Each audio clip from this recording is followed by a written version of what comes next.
नमस्कार, मैं हूं माधुरी। आप देख रहे हैं वागड़ वार्ता 91। वागड़ वार्ता 91 में आपका स्वागत है। प्रदेश और संभाग की ताजा तरीन खबरों से अपडेट रहने के लिए आज ही हमारे चैनल को सब्सक्राइब कर ले और बेल आइकन को जरूर दबाएं।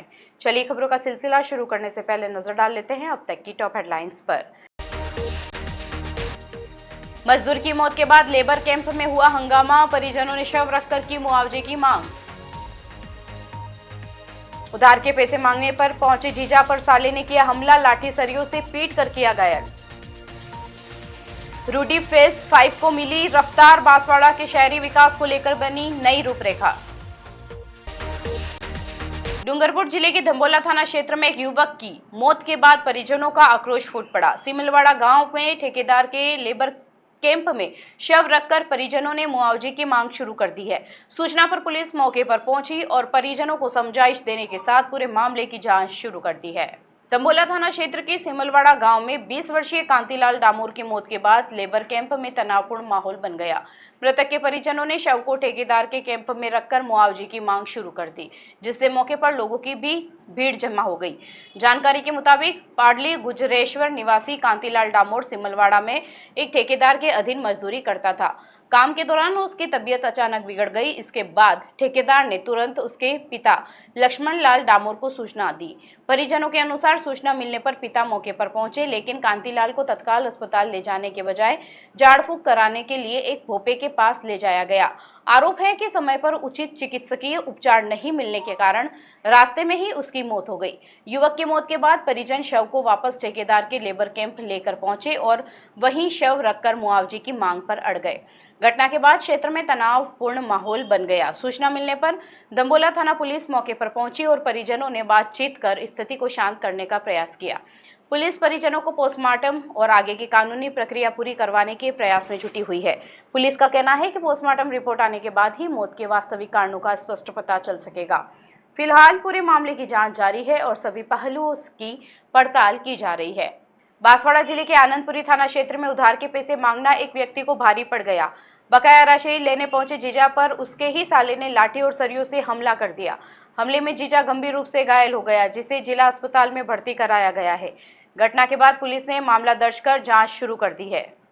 बांसवाड़ा जिले के आनंदपुरी थाना क्षेत्र के सोकपुरा गांव में पारिवारिक रिश्तों के बीच पैसों का विवाद हिंसक झगड़े में बदल गया। जानकारी के मुताबिक घायल विनोद अपने साले विनोद से उधार दिए गए बकाया रुपए लेने उसके घर पहुंचा था। बताया जा रहा है कि रुपए लेन देन को लेकर दोनों के बीच पहले कहासुनी हुई। देखते ही देखते विवाद इतना बढ़ गया कि आरोपी साले ने लाठी और सरियों से हमला कर दिया। हमले में विनोद के सिर और शरीर के अन्य हिस्सों पर गंभीर चोटें आई है। घटना के बाद मौके पर अफरा तफरी मच गई। परिजनों ने घायल को तत्काल बांसवाड़ा के जिला अस्पताल पहुंचाया, जहां उसका उपचार जारी है। घटना की सूचना मिलने पर आनंदपुरी थाना पुलिस मौके पर पहुंची और पूरे घटनाक्रम की जानकारी जुटाई। पुलिस ने मामला दर्ज कर जांच शुरू कर दी है। पुलिस का कहना है कि दोनों पक्षों के बयान लिए जा रहे हैं। जांच के आधार पर आगे की कानूनी कार्रवाई की जाएगी। वहीं घटना के बाद क्षेत्र में इस मामले को लेकर चर्चा का माहौल बना हुआ है। बांसवाड़ा शहर के विकास को नई दिशा देने के लिए रूडीप के 5वें चरण की तैयारियां तेज हो गई है। मुख्यमंत्री द्वारा करोड़ों रुपए का बजट स्वीकृत किए जाने के बाद गुरुवार को संवाद कार्यक्रम आयोजित किया गया, जिसमें अधिकारियों और जनप्रतिनिधियों ने शहर के विकास कार्यों की प्राथमिकताओं पर मंथन किया। मुख्यमंत्री द्वारा बांसवाड़ा जिले के लिए रूडीप फेज 5 के तहत करोड़ों रुपए का बजट स्वीकृत किए जाने के बाद विकास कार्यों को धरातल पर उतारने की कवायद शुरू कर दी। इसी कड़ी में गुरुवार को संवाद कार्यक्रम आयोजित किया गया, जिसमें विभिन्न विभागों के अधिकारी और जनप्रतिनिधि शामिल हुए। कार्यक्रम में जिला कलेक्टर, अतिरिक्त जिला कलेक्टर, नगर परिषद के प्रतिनिधियों और अन्य जनप्रतिनिधियों ने शहर की मौजूदा जरूरतों और भविष्य की विकास योजनाओं पर विस्तार से चर्चा की। बैठक का उद्देश्य स्वीकृत बजट का प्रभावी उपयोग सुनिश्चित करना और प्राथमिकता वाले विकास कार्यों की रूपरेखा तैयार करना रहा। बैठक के दौरान सड़क निर्माण, पेयजल व्यवस्था, सीवरेज नेटवर्क, जल निकासी प्रणाली और अन्य आधारभूत सुविधाओं के विस्तार को प्राथमिकता देने पर जोर दिया गया। जनप्रतिनिधियों ने शहर की समस्याओं को रखते हुए आवश्यक परियोजनाओं को जल्द शुरू करने का सुझाव भी दिया। अधिकारियों ने बताया कि रूडी फेज 5 के तहत स्वीकृत बजट से शहर के शहरी ढांचों को मजबूत किया जाएगा। आधुनिक आधारभूत सुविधाओं के विकास के साथ नागरिकों को बेहतर सेवाएं उपलब्ध कराने पर विशेष फोकस रहेगा। बैठक में यह भी विश्वास जताया गया कि परियोजनाओं के क्रियान्वयन से बांसवाड़ा के समग्र शहरी विकास को नई गति मिलेगी और आमजन को बेहतर मूलभूत सुविधाओं का लाभ मिलेगा। रूडीप के अधिशासी अभियंता मधुसूदन ने बताया कि रूडीप फेज 5 के तहत स्वीकृत बजट का उपयोग शहर की आवश्यकताओं के अनुरूप किया जाएगा। सड़क, पेयजल, सीवरेज और जल निकासी जैसी आधारभूत परियोजनाओं को प्राथमिकता देते हुए चरणबद्ध तरीके से विकास कार्य शुरू किए जाएंगे। अंतर्गत बांसवाड़ा में 24.14 करोड़ रुपए सैंक्शन हुए हैं, जो 3 हेड में सैंक्शन हुए हैं। एक फ्लड मैनेजमेंट में, दूसरा हुआ है वेस्ट वाटर मैनेजमेंट में और तीसरा है हेरिटेज में। आज संवाद में गणमान्य व्यक्ति, पूर्व पार्षद, पूर्व मेयर साहब और कलेक्टर साहब, इन सब से संवाद हुआ है। उन्होंने अपने प्रपोजल्स और दिए हैं, वो हमने सब नोट किए हैं, जिसको हम आगे अपने लेवल पे पहुंचा देंगे। बांसवाड़ा में शराब पीने से रोकने की बात को लेकर एक युवक पर जानलेवा हमला कर दिया गया। आरोप है कि देर रात कुछ लोग घर में घुसे और सो रहे युवक के सिर पर धारदार हथियार से वार कर उसे गंभीर रूप से घायल कर दिया। घायल का अस्पताल में उपचार जारी है। वहीं दूसरी ओर पुलिस ने मामला दर्ज कर आरोपियों की तलाश शुरू कर दी है। बांसवाड़ा जिले के सदर थाना क्षेत्र में आपसी रंजिश ने देर रात हिंसक रूप ले लिया। जानकारी के मुताबिक प्रभु बुधवार रात करीब 11 बजे अपने घर में सो रहा था। इसी दौरान कुछ लोग घर में घुस आए और उस पर जानलेवा हमला कर दिया। हमले के दौरान आरोपियों ने प्रभु के सिर पर धारदार हथियार से वार किया, जिससे वह गंभीर रूप से घायल हो गया। शोर सुनकर परिजन मौके पर पहुंचे और घायल को तत्काल अस्पताल पहुंचाया। उसका उपचार जारी है। प्रारंभिक जानकारी के अनुसार कुछ दिन पहले प्रभु ने अपने काका के लड़के को शराब पीने से मना किया था।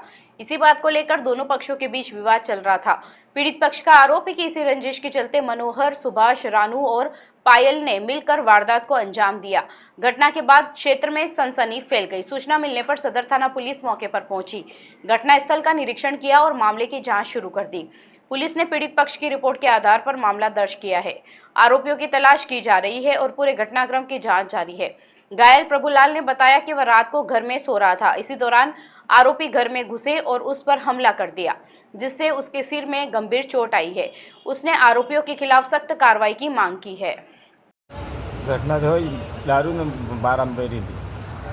मैंने 12 में बोला था, मैंने कितनी तुम पिए कि नहीं बोला था। वो बैठी शाम को, सुबह दोनों आई हैं। दोनों आके वो आके बोला, मेरा वो एक दूसरा था, इसको बोला मैंने, जब बुला के ला मैंने कहीं में कड़ा बुझाई मार हम बेदा होता ना और 200 होतो ये अरविंद बाबा लगी। क्या लगाया तुम्हारे सर पे?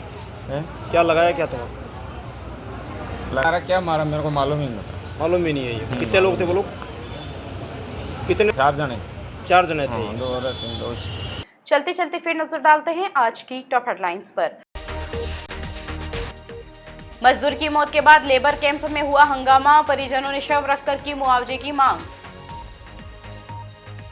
उधार के पैसे मांगने पर पहुंचे जीजा पर साले ने किया हमला, लाठी सरियों से पीट कर किया घायल। रूडीप फेज 5 को मिली रफ्तार, बांसवाड़ा के शहरी विकास को लेकर बनी नई रूपरेखा। अपने स्मार्टफोन पर प्रदेश भर की खबरों से अपडेट रहने के लिए आज ही हमारे चैनल को सब्सक्राइब कर लें और बेल आइकन को जरूर दबाएं। फिलहाल इस बुलेटिन में इतना ही। अब दीजिए इजाजत माधुरी को। आप जुड़े रहिए वागड़ वार्ता 91 के साथ। नमस्कार।